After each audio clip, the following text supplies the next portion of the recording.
So this morning, we are continuing with the message of In Christ Realities, and this is already part 5, okay? Pero bago po ako pumunta sa ating mensahe, I'd like to share with you a testimony that I heard from one of our sisters in Christ. Nakakatuwa po pagka nakakarinig po kayo ng pagpapala na nilalakaran nila at na-enjoy, no? So I was talking to this sister, ayaw niya lang po pabanggit yung kanyang pangalan, pero I'm sure makikilala niyo rin siya.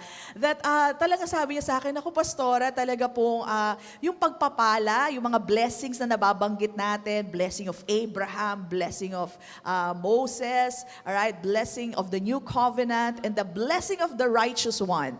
Alright, tayo yon. Sabi mo sa katabi mo, tayo yon.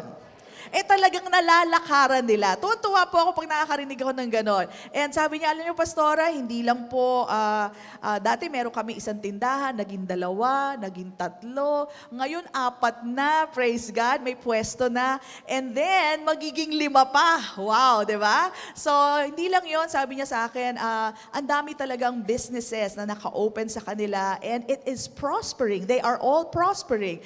And ang bungad niya po sa akin ay, pastora, alam niyo po ba, talagang patuloy lang sa salita ng Diyos at talagang lalakaran lang. Ayun, sabihin natin lahat, lalakaran lang.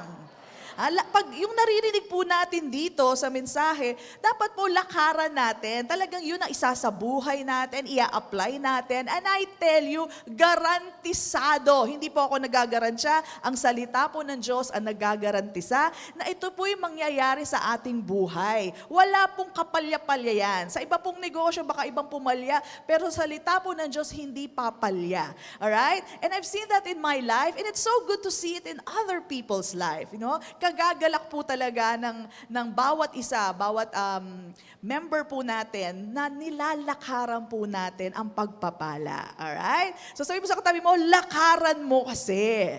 Ayan, lakaran natin lahat ng ating natututunan, and I tell you, it will really manifest in our lives, okay? So it's the only way. Hindi pwedeng iba ang lalakad para sa'yo, iba ang maniniwala para sa'yo, iba ang mag-a-apply para sa'yo, kailangan ikaw mismo. And sabi nga sa akin, kausap ko, pastora, nagpa-extend na naman kami. Alam niyo po ba, si Pastor Mike, dinedicate na yung warehouse nila, tapos ako rin nag-dedicate na dahil nag-extend na naman, and then another extension. Alright? Sabi ko nga, balang araw, yung buong bahay nyo magiging warehouse na. Alright? Dahil talagang pinagpapala po ng Diyos ang kanilang negosyo. So, alam niyo po, kung nangyayari po sa Kanya yon, mangyayari din po sa atin. Iisa lang naman po ang ating pinakikinggan na mensahe. But I tell you, walk in it. Alright? Apply it in your lives. And let's all enjoy the blessings of the Lord. Amen! Amen! Palakpakan po natin ang Panginoon. Praise God! Alright? So, this morning, as we continue, we're going to talk about still the righteousness, okay? Sabihin natin lahat, I am righteous in Christ.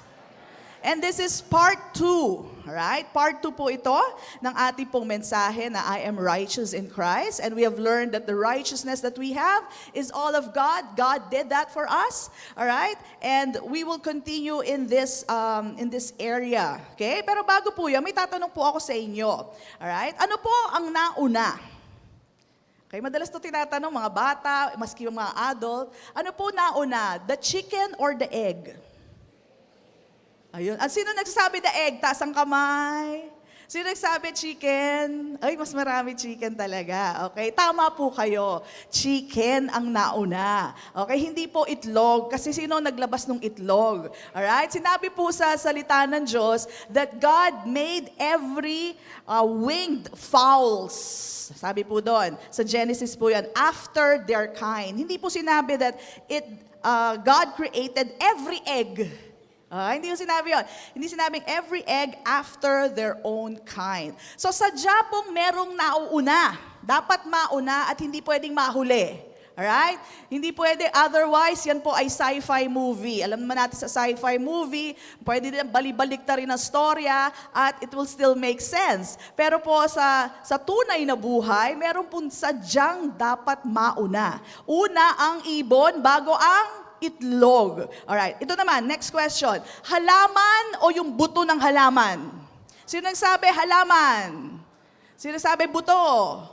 Ay, ang galing nyo very wise. Okay, totoo po, halaman ang nauna. And I'd like to give a scripture kasi if you see the scripture, this will also support that hindi na unang itlog bago ang manok. Okay, so tingnan lang po natin in Genesis chapter 1 verse 12. Ang sabi po dito, and the earth brought forth, sabi seed? Hindi, ang sabi ay grass. Grass, the herb. Yun po ang binunga ng mundo, no?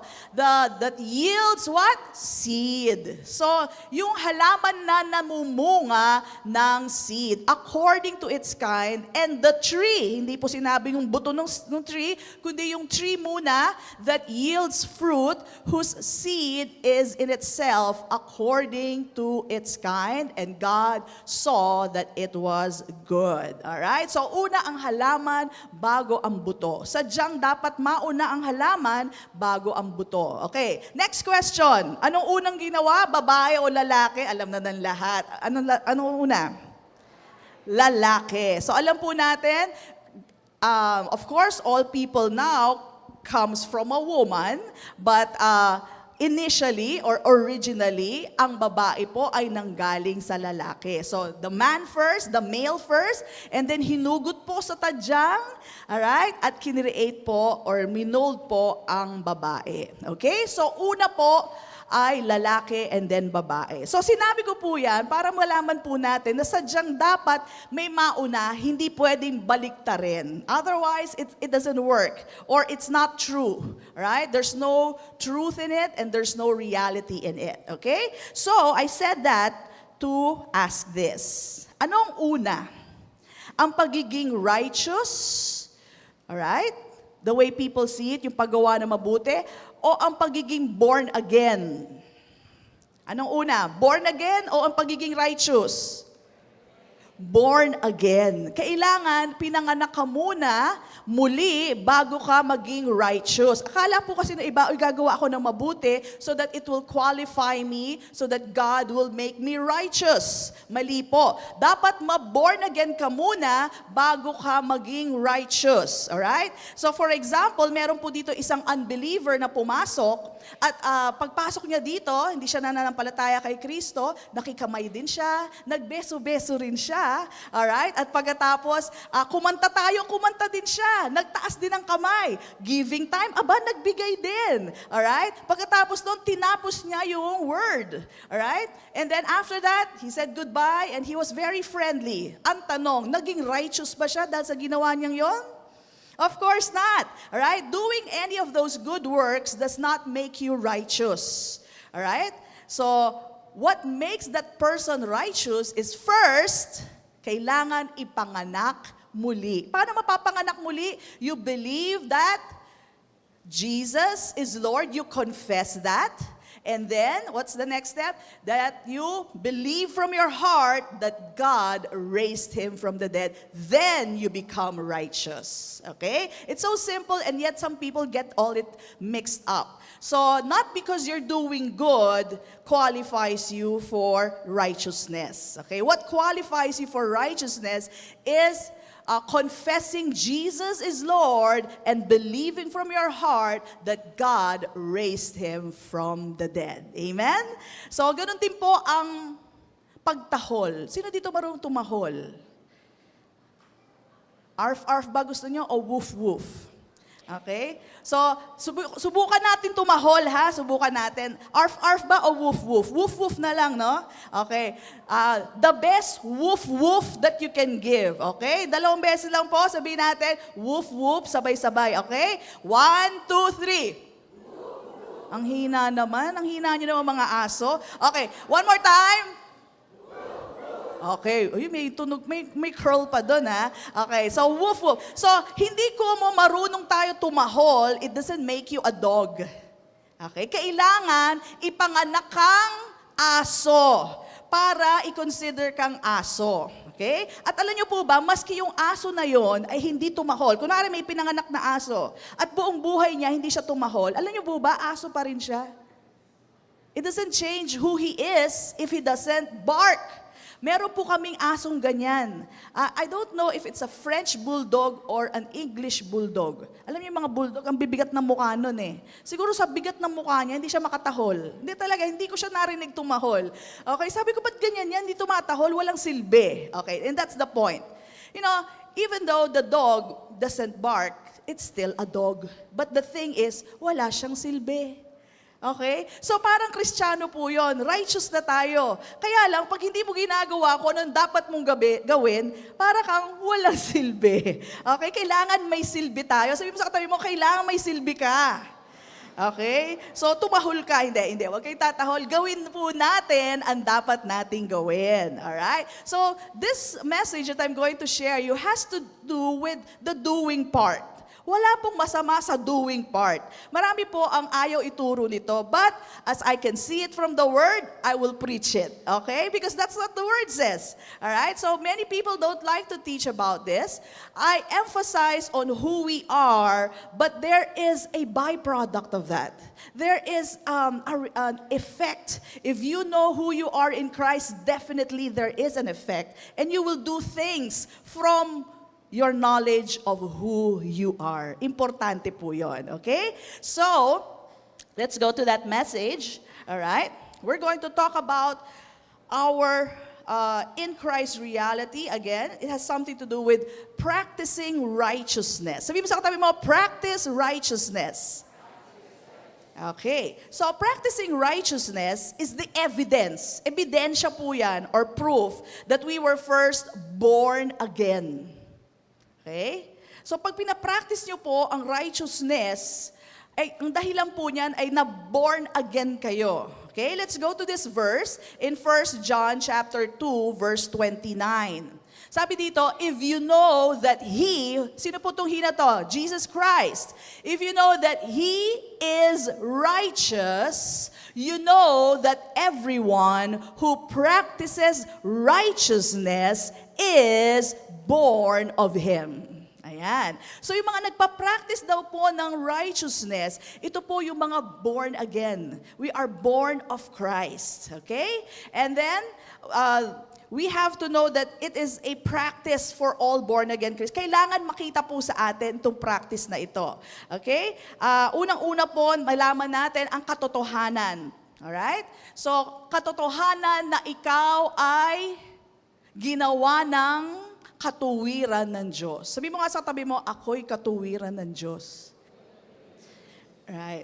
So medyo big words nga yun, ano? But that is the truth. Alright? That is the truth. We are the righteousness of God in Christ Jesus. So this is first and very crucial na alam po natin ang katotohanan. When you know the truth shall set you free. Okay? So as we understand that we are the righteousness of Christ, of God in Christ Jesus, it follows, dapat po ang kasunod dyan, we should be practicing righteousness. Sabihin na natin ulit, practice righteousness.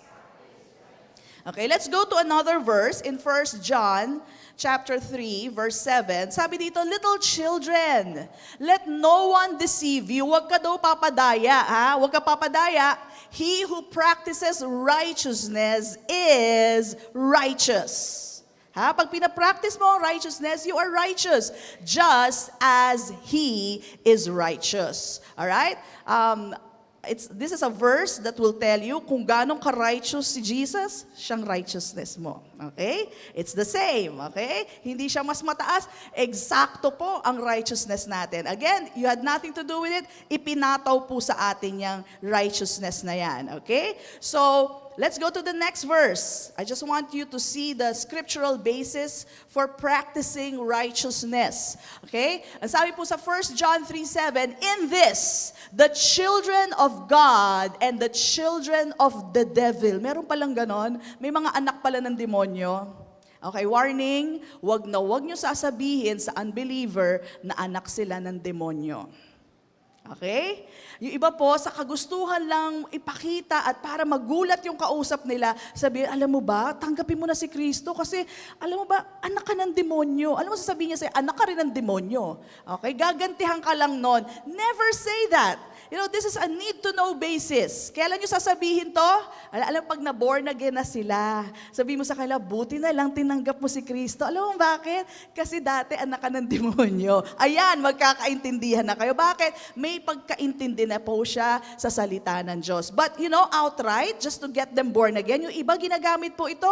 Sinasabi nila, alam mo ba, anak ka ng demonyo pag hindi mo tinanggap si Kristo. Sabihin niya sa'yo, anak ka rin ng demonyo. Ayan. So, gagantihan ka lang yun, and mali na po ang ganti nun, di ba? So, never tell that to anyone. It is true. But, we do not say that. Alright? Pag matagal na siyang born again, pwede nyo nang banggitin kasi naiintindihan niya na ang salita ng Diyos. Okay? You will offend them and you will not be able to share to them. So sabi dito, in this, dito mo daw malalaman, in this, the children of God and the children of the devil are manifest. Dito daw makikita. Ang alin? Paano daw? Whoever does not practice righteousness is not of God. Alright? So sabihin mo sa katabi mo, practice righteousness. Nor is he who does not love his brother. So dalawang bagay po yan. Does not practice righteousness and who does not love his brother. So sabihin mo sa katabi mo, mahal kita.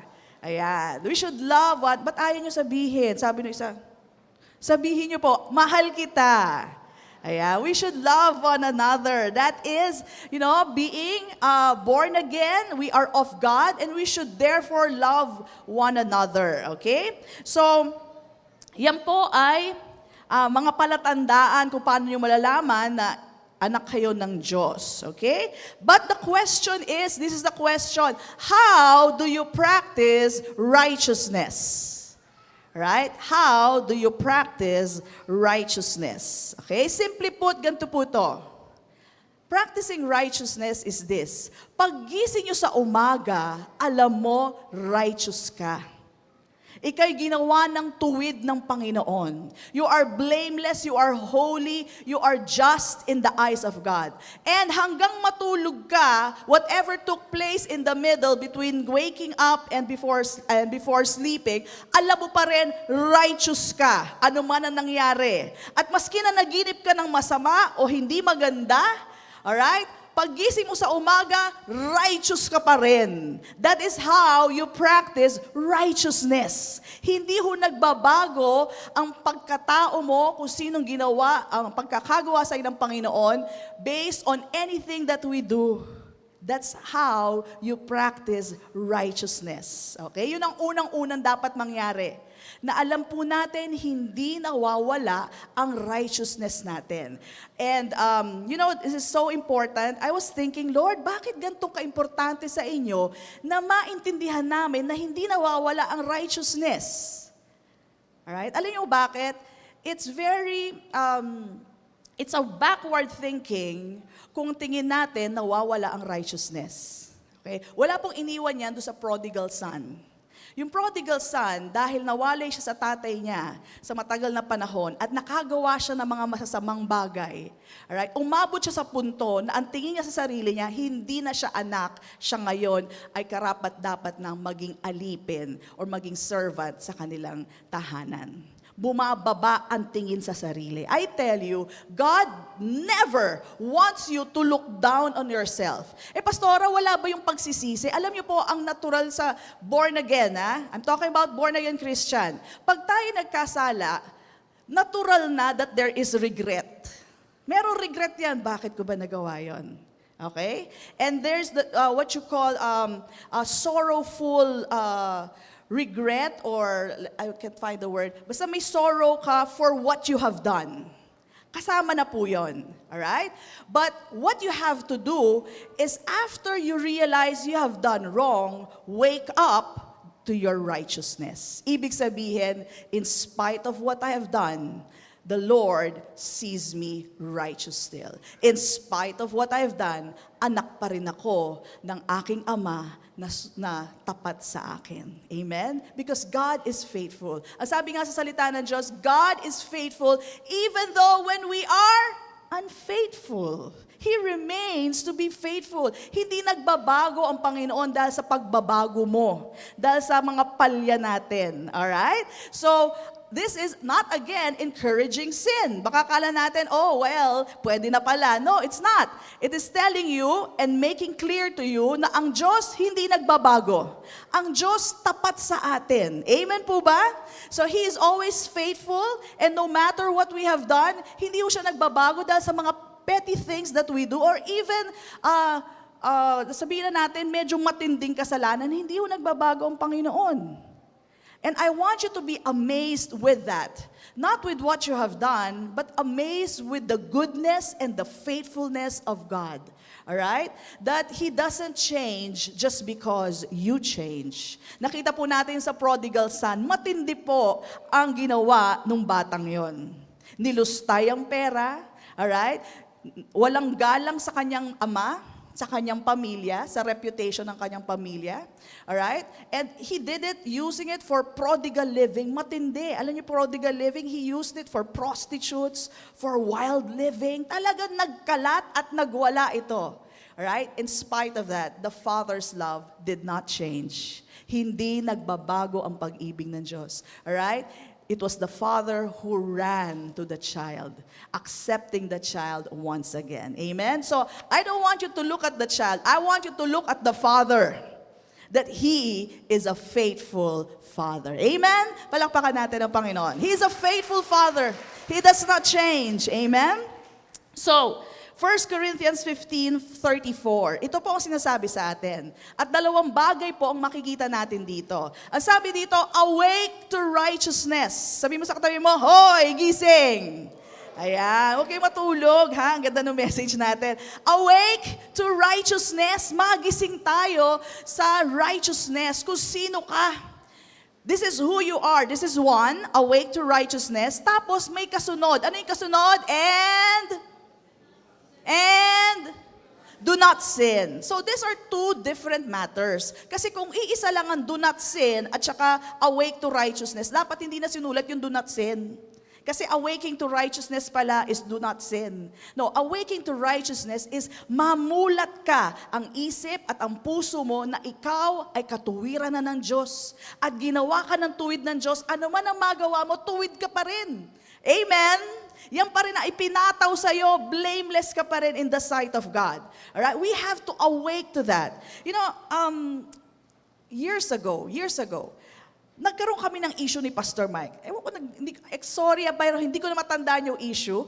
We had a fight, and then after nung fight na yon, pumasok siya doon sa dressing room namin. Nasa kwarto lang ako kabila ng dressing room. Pumasok siya sa loob ng dressing room, nag-sorry na siya sa akin. Pumasok siya sa dressing room, paglabas niya, okay na siya.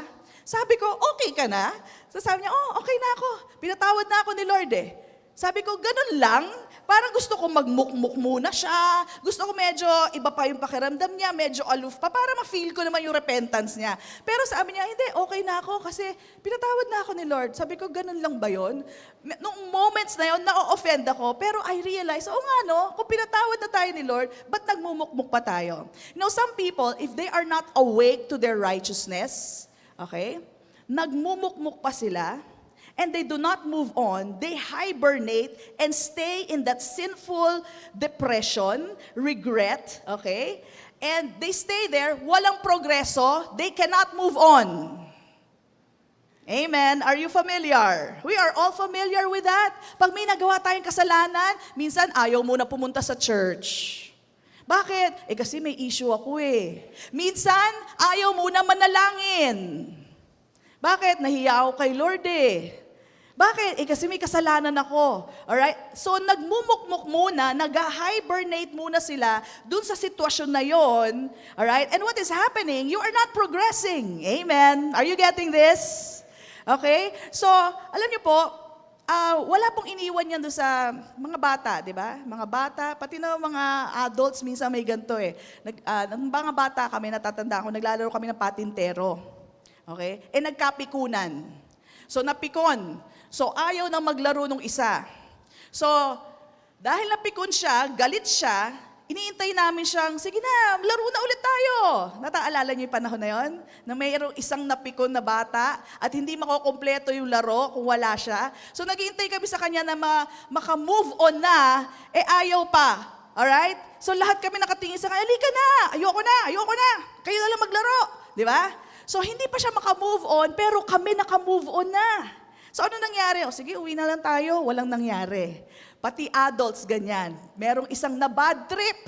Ayaw nang makipag-usap, nasira niya na yung atmosphere, pero yung mga ibang tao, nakamove on na. Kalimutan mo na yun, okay na yun. Pero siya hindi. Ayoko makipag-usap. Sige, kayo na lang, kayo na lang. Di ba sa isang barkada, nakakasira ng ng atmosphere? Ang ganda-ganda ng samahan nyo. Nasa isang van kayo, biglang merong isa dong asartalo. Parang nakakasira ka naman ng mood. Amen. So what is he doing? He's hibernating in his mistake, in his whatever he has done. Alright? Ano nangyari? Hindi progressive. Okay? Kaya nga natutuwa ako, sabi, it's time to heal. Amen po ba? It's time to heal. And let's move on for progress. So this is what the Lord is telling us. Hello! Awake to righteousness! Okay, huwag kayong magmukmuk dyan. I know you are regretting as a Christian. You don't want to sin anymore, but you failed, okay? Pero do not hibernate. Huwag kayong magmukmuk dyan, and that is not progressive. Hindi kayo aasenso niyan. Okay? Pag nalaman mo, nadapa ka, anong gagawin mo? Pagpag lang, tayo ulit, takbo ulit. Tama po ba?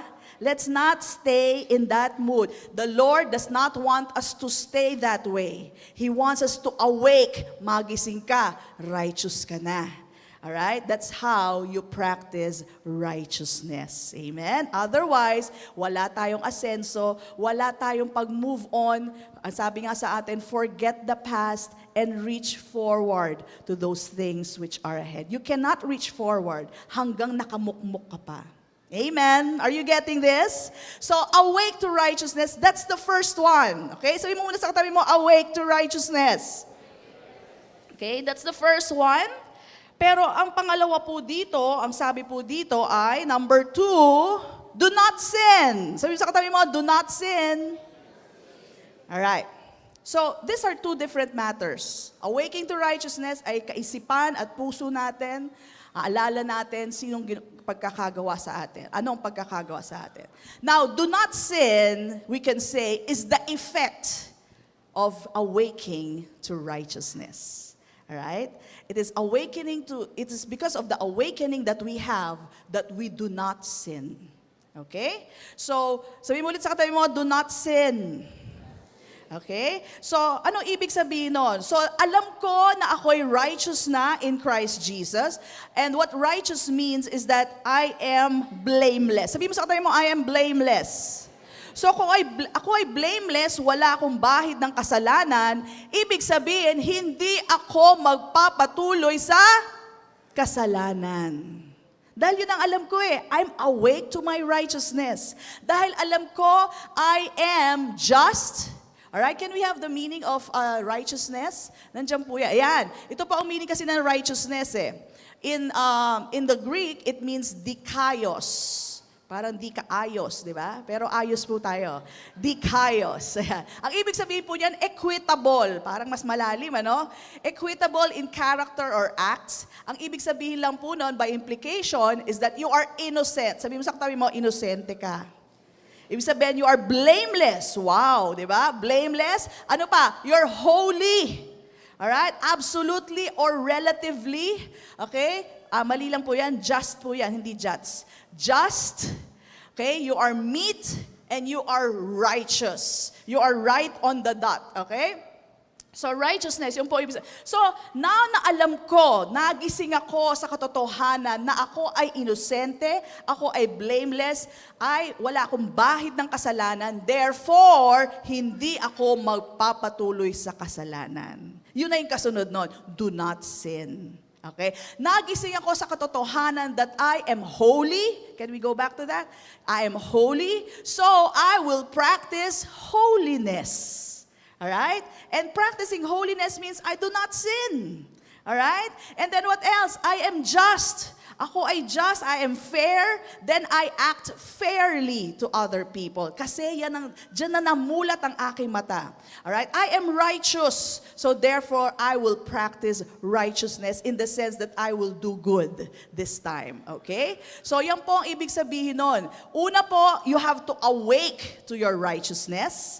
Pero pangalawa, do not sin. At yun po ay effect ng pagiging awakened natin to our righteousness. Amen po ba? Again, dapat mauna ang dapat mauna. Magising muna tayo sa katotohanan na tayo po ay katuwiran na ng Diyos. Ang katuwiran ni Jesus ay katuwiran natin. At dahil dyan, hindi ka magkakasala. Amen po ba? Alright? So that is the effect. At ito yung sinasabi nating godly living na nakikita po ng ibang tao. Again, ang righteousness mo, hindi kita ng ibang tao. Pero yung godly living nyo, yung effect nun, alright? Yon ang nakikita ng tao. Alright? Wala silang ganong klaseng mata para makita ang righteousness natin. But if you do godly works, if you are godly, if you walk in the righteousness of God or walk according to the words of God, yon ang makikita nila. Okay? So paano po gawin yon? Okay? Romans 6:13. Sabi po dito, and do not present your members. Anong members? Members ng church? Hindi po, bahagi na inyong katawan. Do not present the parts of your body as instruments of unrighteousness to sin. Huwag niyo ipipresenta ang inyong bahagi. Kamay, mata, bibig, alright? Bahagi na inyong katawan sa kasalanan. But present yourselves to God as being alive from the dead. And your members, again, yung bahagi na inyong katawan, as instruments of righteousness to God. Okay? So, ipipresenta natin ang sarili natin. So, for example, yung bibig nyo, wag natin gagamitin sa paglaklak ng alak. Ano po dapat gamit dyan? Pagsalita ng Diyos. Ano pa? Pagsalita ng mabubuti, ng biyaya sa bawat isa, doon po natin gagamitin ang ating bibig. Ang ating kamay, saan natin gagamitin? Sa pangtulong po, hindi po sa saan? Sa panghampas o pananakit na ibang tao. So we are to present our parts of the body. So can we go to the next verse? In verse 17, it says, so now, basahin po natin sabay-sabay. Ready and go? For holiness. So, ipipresenta natin ang ating sarili. And you know, here in church, we allow you and we give you opportunities to present your members, yung bahagi ng inyong katawan for holiness. In a simple example, yung po nakita natin kanina, yung ating mga kabataan, they dance for the Lord. Lahat ng bahagi nila, kitang-kita naman po natin, ay nagamit nila to present it unto God for the glory of God. So think about it. Ano ba bahagi ng katawan ko ang maari kong i-present sa Panginoon? Alright? So it means action. Sabi mo sa katabi mo, it means action. You need to do something, alright? So there's nothing wrong with doing something as long as you know where you're coming from. You're coming from the righteousness of God that has been given to you. Okay? So, that makes it right kung tama po ang pinanggagalingan natin. Okay? May naiintindihan po ba tayo? Alright. Alright. So, again, righteousness is how God sees you. Yung godly living po is how people, you and I, see each other. So, dapat po makita sa ating buhay. Now, bibigyan ko po kayo ng mga commands from the Bible which are actually solutions. Sabihin natin lahat, solution. Solution so that we can present our members, yung parts ng body natin, of righteousness for holiness. Okay? Number 1. Can we go there? Commands. Next one, please. Ayan. Commands are actually solutions. So let's go to the first one. Walk in Christ. Sabihin natin lahat, walk in Christ. Naalala niyo po, iniisip ko, bakit sinabing walk in Christ? Di ba pwede sabihin na lang live in Christ? Alright? Di ba pwede live na lang? But you know, napakaganda po na pagkakasulat ng Bible, ginawa talaga nilang walk in Christ at hindi live in Christ. Kasi live parang maski ano na lang. But walk in Christ gives you an idea, it's a step-by-step thing. It's a moment-by-moment thing. It's a decision after decision. Parang every move you make, di ba? Every, step you take, every bond you break, I'll be watching you. So yan. So walk in Christ. It's a step-by-step moment. Hindi siya isang biglang leap na lang, di ba? It's a walk. Sabihin mo sa tayo mo, it's a walk. Okay? So ibig sabihin, moment by moment, step by step, you walk in Christ Jesus. So this is the beauty of how the Bible was written. Hindi lang live in Christ. Pwede naman. Because the Greek word for walk is the same as live. Pero ang ginamit nila, walk. Para maintindihan natin at magkaroon tayo ng picture na ang buhay natin, hindi isang malaking talon lang o isang leap. But it's a moment by moment, step by step decision that you have to make. Sabihin mo sa katabi mo, walk in Christ. All right? Walk in Christ. So, let's go to Colossians chapter 2, verse 6. Ang sabi po dito, as you therefore have received Jesus Christ the Lord. Sabihin natin lahat, the Lord. So, walk in Him. Ang tanong, did you make Jesus your Lord? Parang kayo lang. Okay. Did you make Jesus your Lord? Okay, so ibig sabihin, let Him be Lord over your life. Talagang siya po, ang isipin po ng Lord, siya yung master. We have to be aware of this. Do we make Jesus master of our lives? O master lang siya sa ibang bahagi ng buhay natin, pagdating sa pera o pagdating sa trabaho, hindi na siya Lord. Okay? We have to think about this. Right? Sa pagpunta lang ba sa church, Lord ko si Jesus, pero pag nasa opisina na ako, nasa trabaho na ako, hindi ko na siya Lord at gagawin ko na ang gusto kong gawin. Ang sabi po dito, as you therefore have received Christ Jesus the Lord. Yung po ang emphasis dito, the Lord. So, walk in Him. Moment by moment, step by step, Lord, Ikaw ang masusunod sa buhay ko, hindi ako. Alright? Paggising nyo pala sa umaga, pagdating nyo sa inyong negosyo, Lord, this place, my business is blessed. Alright? That is under the Lordship of Jesus. Bakit? Yun ang proclamation ng ating blessing. Hindi yung, Lord, lugi na naman kami sigurado itong araw na to. Lord, wala na namang mangyari. Ang tumal-tumal ng mga bentahin. Okay? Hindi nyo ginagawang Lord si Jesus in that matter. Kailangan pagbukas po ng tindahan nyo, pagbukas ng negosyo, ang declaration nyo kagad is what the Lord will tell you. And that is, Lord, this tindahan, this store is already blessed. Maraming consumers, maraming bibili. Amen? Pinagpala tayo ng Panginoon. Amen? Come on, bless Him. That's how you make Him Lord. Every moment. Alright? Every moment of your life. Alright? It's sabi po sa 1 John, let's go to 1 John chapter 2 verse 6. He who says he abides in Him. Do you say that you abide in Christ? Amen. Kayo na lang na nag-abide. Do you abide in Christ? Amen. Okay. Sabi dito, Him ought Himself also to walk just as He walked. Alright? So if you need a pattern, you look to Jesus. We always tell you, the way to finish this race is to walk according to Jesus. Paano mo gagawin yon? Look unto Jesus. Lagi tayong nakatingin kay Jesus. Ano ba ang gagawin ko? Alright? Lord, let your will be done in my life. Alam niyo po sa buhay natin, there are many urges. Marami pong urges to do. You know, like return a bad word for a bad word. Sinabihan ka na masakit, gusto mo rin siya masaktan. Di ba? Minsan may mga ganong na urges eh. Sabihin ko lang po sa inyo, hindi galing sa spirit man niya yun, galing sa flesh. There is this conflict between your spirit man. Your spirit man is perfect, but your flesh sometimes still want to do some bad things. So you want to return a hurt for a hurt, a bad word for a bad word. Parang gusto mong makagante. Ayan. Alam mo, pag may nagsasalita sa inyo ganyan, laman nyo yun. Laman. Pero kaya nyo i-overcome yan by the Lordship of Jesus Christ. Lord, ano bang gagawin ko? Ha? Parang gusto nyo sa inyo ang huling halakhak.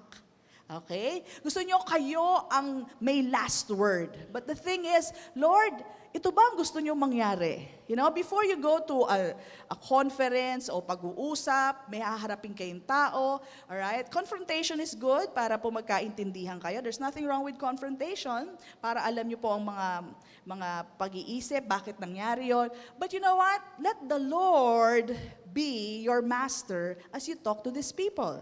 Okay? Hindi yung dadaanin natin sa init ng ulo. Amen po ba?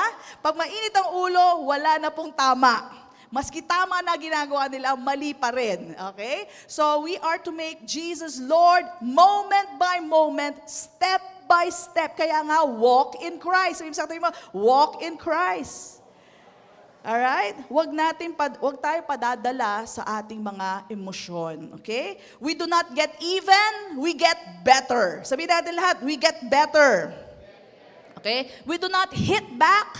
Alright?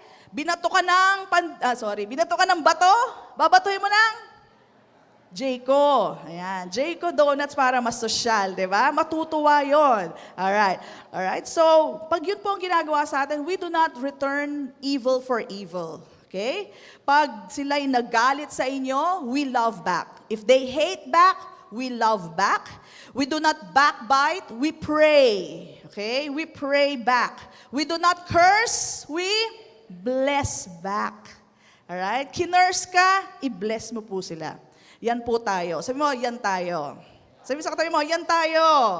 Ayan, okay? So bakit? Kasi righteous ako. Tandaan nyo, sino ka? You are righteous. Alright? Therefore, we do not backbite, we do not curse. Ibahin nyo ko, ako ay righteous and I will do accordingly. Amen po ba? Praise God. We have the righteousness of God. Alright? And you know that you are the child of God. You're not the child of the devil. Alright? The child of the devil will curse. You are a child of God. You bless. Amen? Alright? So it's so important to know who you are. Balik lang tayo ng balik to our righteousness. Sabi mo sa katabi mo, awake to righteousness. Yan ang kung sino ka. Amen? Alright, number 2. Again, these commands are actually solutions. Alright? So yan po, recognize Jesus your Lord moment by moment. Okay, we'll go now to number 2. Walk in the Spirit. Sabi mo sa katabi mo, walk in the Spirit. Okay, you know, walking in the Spirit is so important because you have to recognize there are still some lust in the flesh. At yan po ay sinabi po ni Paul. Let's go to that verse. Okay, solusyon to. Sabi mo sa katabi mo, solusyon to. Okay, now, you know what? Nai-impress ako kay Paul. Because Paul dealt with the difficult sins. Alam niyo yung mga difficult sins? Yung mga hindi mo man malalaman kasi these are done behind doors. Okay? Pero ang tapang ni Paul. Talagang dinil niya yon kasi alam niya it happens. Alright? He deals with the difficult things. So sabi niya dito, I say then, ito ang solusyon ha, sabi niya. Kung meron man kayong lust sa flesh, ano yung lust sa flesh? Meron kayong addiction to something. May it be alcohol, may it be pornography, may it be sex, may it be, some kind of medicine or some action. He's dealing with the Christians. Sino kausap dito ni Paul? Christians. And these are not easy to deal with. Because people don't easily, alam mo, ako may addiction ako sa ganito. Hindi naman sinasabi yan, di ba? But they keep that in hiding. Pero si Paul, let me help you. Sabi mo sa tabi mo, tinutulungan tayo ni Paul. Okay, tulong po ito. Okay, kung meron pong ganyan, sabi niya, I say then, walk in the Spirit, and you, ito ang solusyon, and you shall not fulfill the lust of the flesh. May lust ang flesh eh. Alright? But you know how to deal with it. Hindi ito mahirap i-deal. Mag-walk ka kagad sa Spirit. Okay? So wag mong, katulad dito let's go to that hard thing that Paul is dealing with. Let's say you have this addiction with pornography. And you know what? Christians have that. Alright? It's sad, but it is true. Sabi ni Paul, may solusyon dyan. Sabi mo sa katabi mo, may solusyon. Praise God, may solusyon. Alright? And He deals with those bad things. Alright? Sabi niya, huwag ka mag-focus na, hindi ko titignan, papatayin ko. Huwag kayo mag-focus doon. Okay? Hindi mo ma-overcome kung ganyan ang ginagawa. Ang gagawin mo, lalakad kayo ayon sa Espiritu. And how do I know, Pastora, how to walk in the Spirit? The Word of God is Spirit, and it is the truth. Okay? First and foremost, you have to know the Word of God. You have to read the Bible. Okay? Tapos yan ang ipapaalala sa'yo ng Spirito because that's the job of the Spirit. He reminds you of the Word of Jesus. Okay? So that's how you can walk in the Spirit. Read your Bibles, meditate on it, okay? And then while you are walking, at andyan na yung temptation, walk in the Spirit, okay? Alam mo ang hindi mo dapat gawin. For example, I'll give you the words here na nasa Bible po. Okay? I'm going ahead of myself, but there are lots of commands in the Bible that will help you get out of whatever addiction you might have. Pupunta po tayo doon maya-maya. But ito po sinasabi ko sa inyo, ang Espiritu po ng Diyos laging nangungusap. Okay? Laging nangungusap. They are just, sa akin po let me give you my own experience, they are short words, pero alam mo sa kanya galing. Okay, for example lang sa pagkain may time, sasabihin sa akin ni Lord, tama na. Pero hindi ko pinapansin. Sige, kain pa rin. Ayan, resulta. Diba? Ganun lang makadali yun. May times naman, may titingnan ako pagkain, sinasabi sa akin ni Lord, munang kainin yan. Ganun lang kaiksi. Hindi naman siya makulit. Hindi pa ulit-ulit Basta, wag mo na kainin yan. Eto naman ako, kinain ko pa rin. Ayun, nasa CR ako pagkatapos. Diba? Habang nasa CR ka, maisip mo, o nga, no, siya nga nagsabi nun. Okay? Nakaka-relate po ba kayo? There are many times God tells you, wag na. Sabi niya sa'yo, huwag ka na makipag-away. Ganun lang kaiksi yun. And yet, pinopursue natin, at the end of it, sabi mo, siya nga yun. Sabi na nga ba Okay? Pagkain man yan, gawain man yan, alright? Pakikipag-usap man yan, lagi siyang nangungusap. Amen! Alright? He always speaks to us. Alam niyo, huwag niyong babaliwalain yung mga tinig na yon. He's always there to protect you, to guide you, and to teach you all truth. Okay? And He will allow you not to fulfill the lust of the flesh kung pakikinggan natin. Amen po ba? Ayan. As simple as food, tingnan nyo. Sa akin, ilang beses na ako nadali sa ganyan Alright? Kasi hindi nakinig. Ayan. So maliit na bagay, malaking bagay, pakinggan po natin ang tinig ng Diyos. Okay? Ang tinig ng Banal na Espiritu. Okay? So, another example, nasa pila kayo sa SSS. Alam naman natin pila sa SSS. Number 105. Ayan, ganun pa yung number doon. So, pila, and then nagkainisan doon sa pila. Alright? Nagkakasigawan na. Anong gagawin mo? Okay. Alam niyo, may tinig po ang Holy Spirit. Huwag ka na, kalma ka lang, kalma. Alright? Huwag ka na maki-join in dyan. It comes in different words, but, may sinasabi siya sa iyo. And you will do best to follow that voice of the Holy Spirit. All right? So, one time, if we only hear them, if we only hear the voice of the Holy Spirit, it will protect you at all times. Maski mukha ka ng corny, hindi bale na. Okay? One time, we went out, and 3 kaming Kristiyano, 2 hindi Christian. Okay? So, nasa sasakyan kami. Sabi nung nagda-drive sa amin, punta tayong disco. Okay. Sabi ko, hindi ko kaya yan. Sabi ko ganyan. Yung 2 kasama ko hindi nagsasalita na Christian. Okay? So, dire-diretso pa rin, ito, may disco dyan, no? Sabi ko, hindi ko kaya yan. Sabi ko ganyan. Iniintay ko yung 2 na magsalita na, wag tayo dyan. Okay? Tinitingnan ko sila, tahimik lang. Ang nangyayari, ako lang yung mukhang corny. Okay? Ako lang yung mukhang corny. Hanggang magpa-park na, sabi ko, hindi ako sasama dyan. Sabi ko ganyan. Tinitingnan ko yung 2, wala pa rin sinasabi.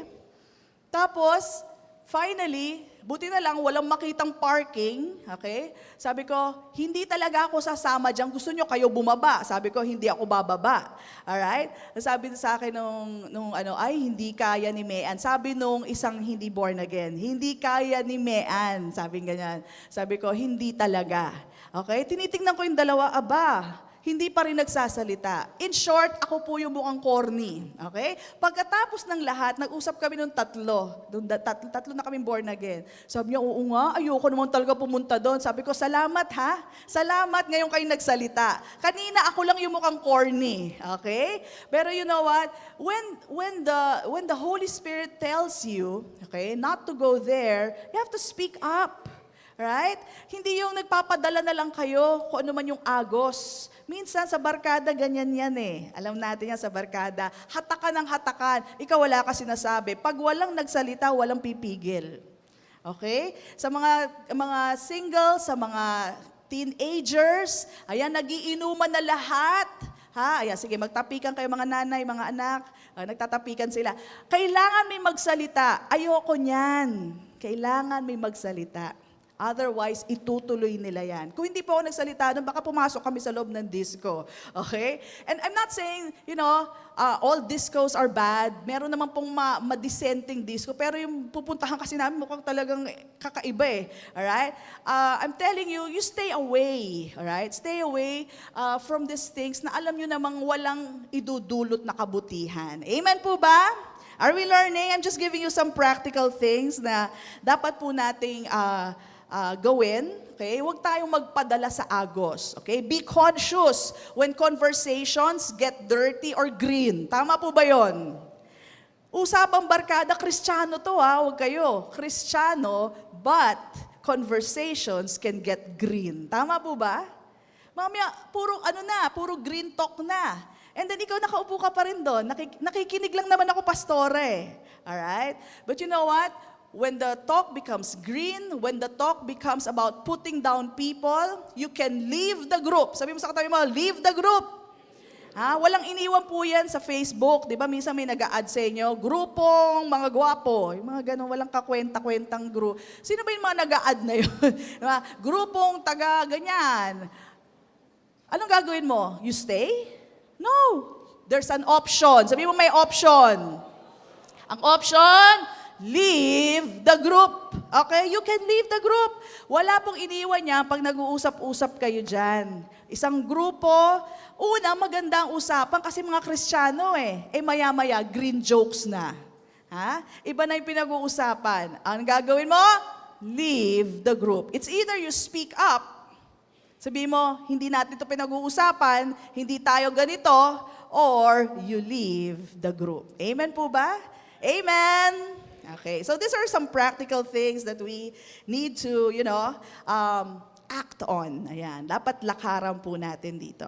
Okay? Number 3. Okay, number 3 na po tayo. Again, these are solutions on how we can present our members. Alright? Walk in the good works God prepared for us. Meron po mga bagay na hindi bagay sa atin, pero meron pong prepared works that God has already given us. The first good work that we are to do is to believe in God.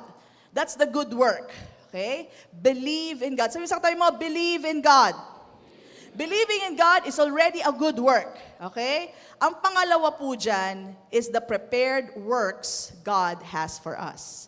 Okay? Marami pong prepared works. And that's why here in Faith Center, we allow you to, to use your body parts. Ayan. Ano man ang talento mo, ano man yung gift nyo, use it so that you can do the good works God has prepared for us. Okay? Do not miss the opportunity na maging bibig ka ng Panginoon. Amen? Alam nyo paano maging bibig?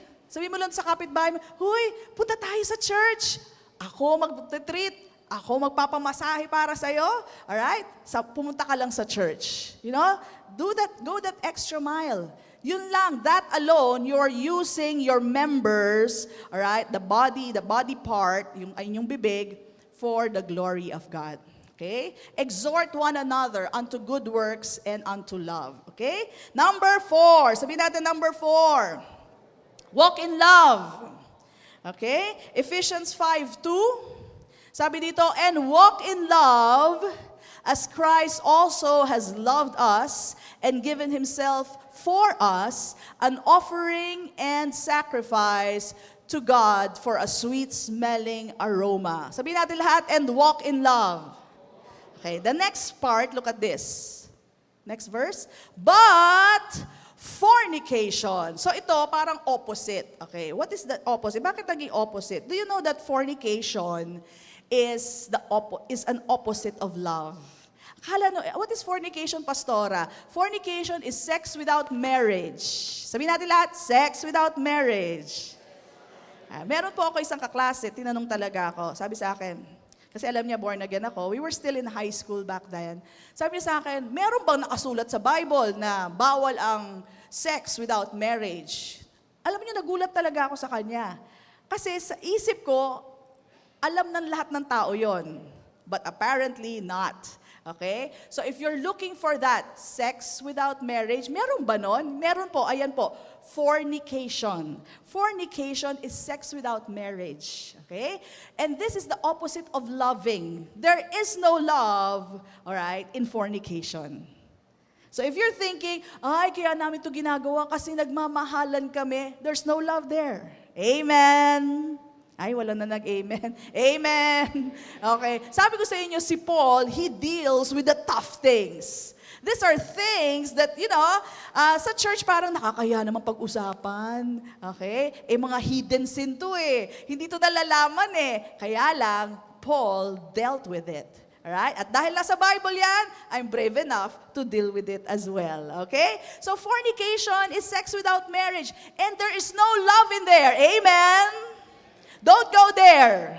Okay? Papunta na kayo, tumigil kayo. Pwede mag-breaks. Okay? Step on the brake. Amen? At ito, hindi lang teenager ang gumagawa, pati adults. Hello? Wala na akong kausap. Okay. Kaya sabi sa inyo, si Paul matapang-tapang talaga siya. But fornication, hindi lang yon, and uncleanness or covetousness, let it not even be named among you as is fitting for saints. Sabi sa tayo mo, hindi na kasi bagay sa'yo. Hindi na bagay sa atin yan, okay? Huwag na po tayo dyan. Hindi na bagay sa atin yung bagay na yan. Let's continue to the next. Next verse. Ephesians 5:4, tingnan niyo po, bukod po dun sa fornication, uncleanness, sabi niya, neither filthiness, karumihan, nor foolish talking, yung mga walang kakwenta-kwentang usapan, foolishness, alright? Nor coarse jesting. Coarse, ano yung coarse? Magaspang na biruan.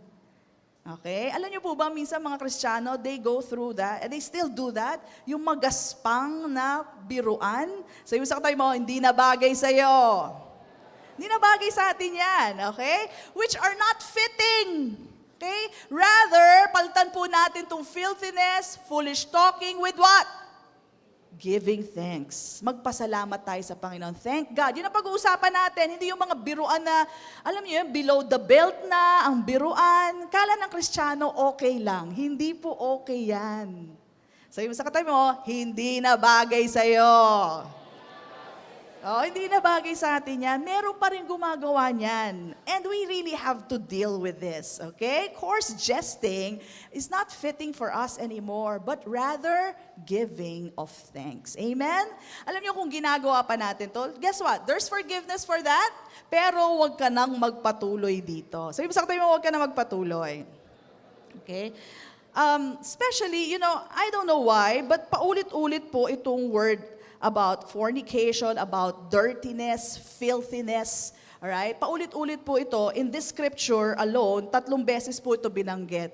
Alright? If this is the case, alright, we have to stop. Let's go to the next just to show you kung bakit paulit-ulit po si Paul. Tingnan niyo po ito. For this you know. Sabi sa tayo mo, dapat alam mo na. Alam mo na to You're born again.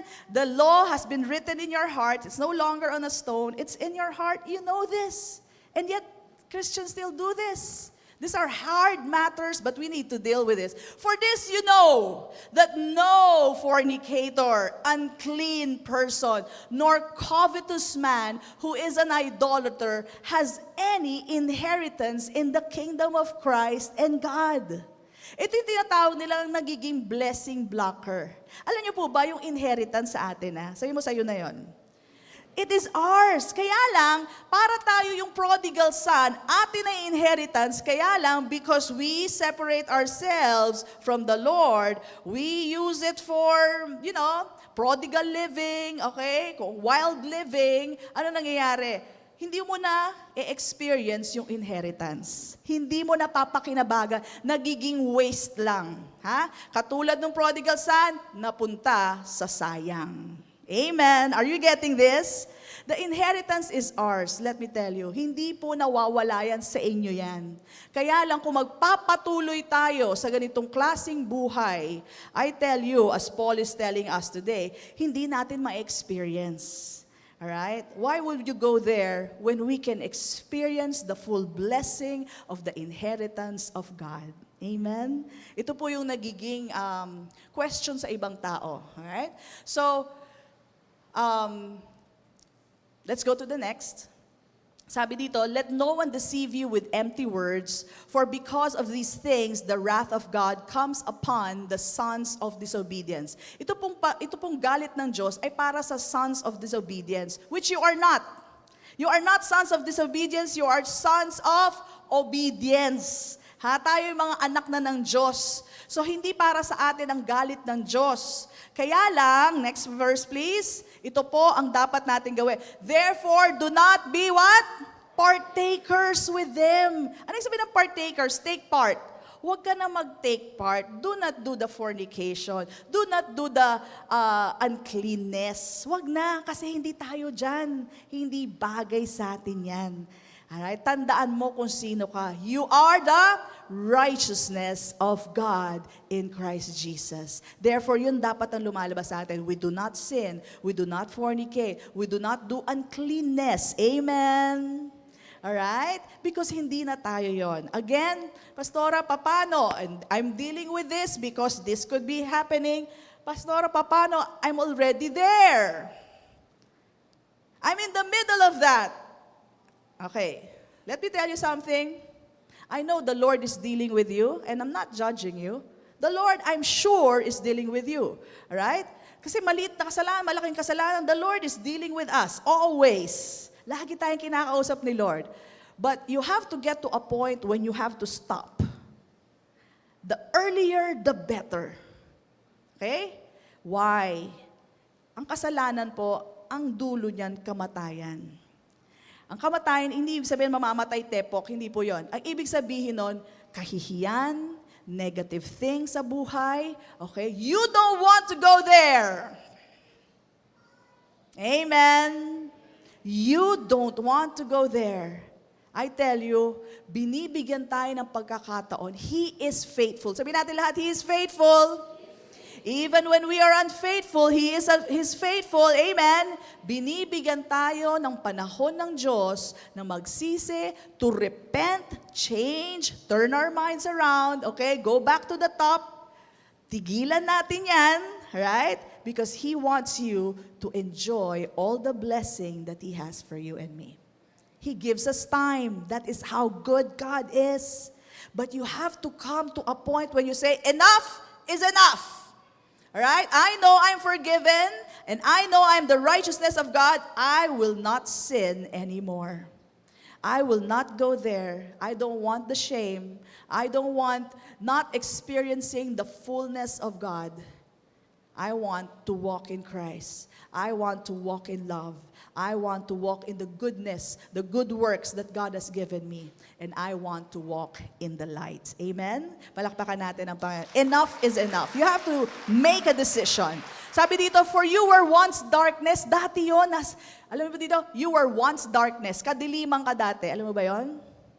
Ayan, ngayong Christian na kayo, pwede ko na sabihin sa inyo, dati kang kadiliman. Hindi dahil sa kulay mo, kundi dahil kadiliman tayo. Ang isip natin but now, sabihin natin lahat, but now, you are light in the Lord. Walk as children of light.